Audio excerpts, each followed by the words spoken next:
I want to tell you about something that happened in a very short span of time. Maybe a minute. But that stayed with me much longer than that. We came home to a house that was freezing. Not uncomfortably cold, but 45 degrees inside. The kind of cold where you don't debate what to do. You act. We heat the house with a large external wood boiler, so the heat doesn't come instantly. You burn wood outside, it heats water. The hot water circulates, and then the air inside the house slowly warms up. From cold to comfortable, it takes about 5 hours. That means the beginning matters a lot. If you can push the system hard at the start, strong flames, high initial temperature, you win back time later. So I went outside to feed the fire. As I was doing that, something shifted in how I was paying attention. I wasn't thinking in words. I was watching the flames closely. Not just the fire itself, but how it behaved with the air, how it pulsed, bent, flared, changed color depending on oxygen. Deep reds, bright oranges, sudden flashes of yellow. It struck me that fire isn't really a standalone thing. Fire only exists because of air. They work together. You can't separate them. At the same time, I was aware of the other side of the system.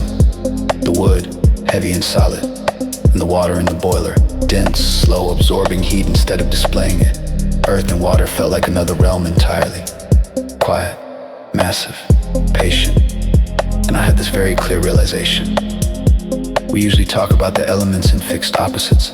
Fire versus water, earth versus air. But that's not the whole picture. Fire and air are just as much a pair as fire and water.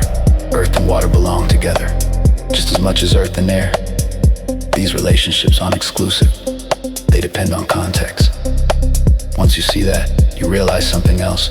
Every element interacts with every other one differently, not just in pairs, but in all directions. Fire acts on air, air acts on fire, fire acts on wood, wood resists fire. Water absorbs heat, heat drives water into steam. It's not symbolic, it's mechanical, a full interaction space. And that thought landed fully formed. Then, almost immediately, it turned into action. I needed more fuel. I found a piece of wood that was dry enough to burn well, but it was too long to fit properly in the boiler. Part of it would stick out. I wouldn't be able to close the door. Cutting it wasn't an option. No tools. No time. I held the log and realized brute force wouldn't work. But I also understood the material, the grain, where it would naturally want to break if it were encouraged instead of forced. So I did one thing. I threw it against another trunk at a very specific angle, with intention rather than strength. It broke exactly where it needed to break, cleanly, first try. I put the pieces into the boiler. They fit perfectly. The fire surged, the system responded. And for a brief moment, maybe less than a minute, everything lined up. Perception, understanding, action, result. There was no gap between thinking and doing, no explanation running in my head. It wasn't exciting in a loud way. It was beautiful in a quiet, undeniable way.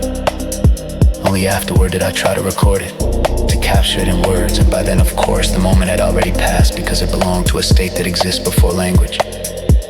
What stayed with me wasn't just the fire, or the idea of the elements, or even the problem I solved.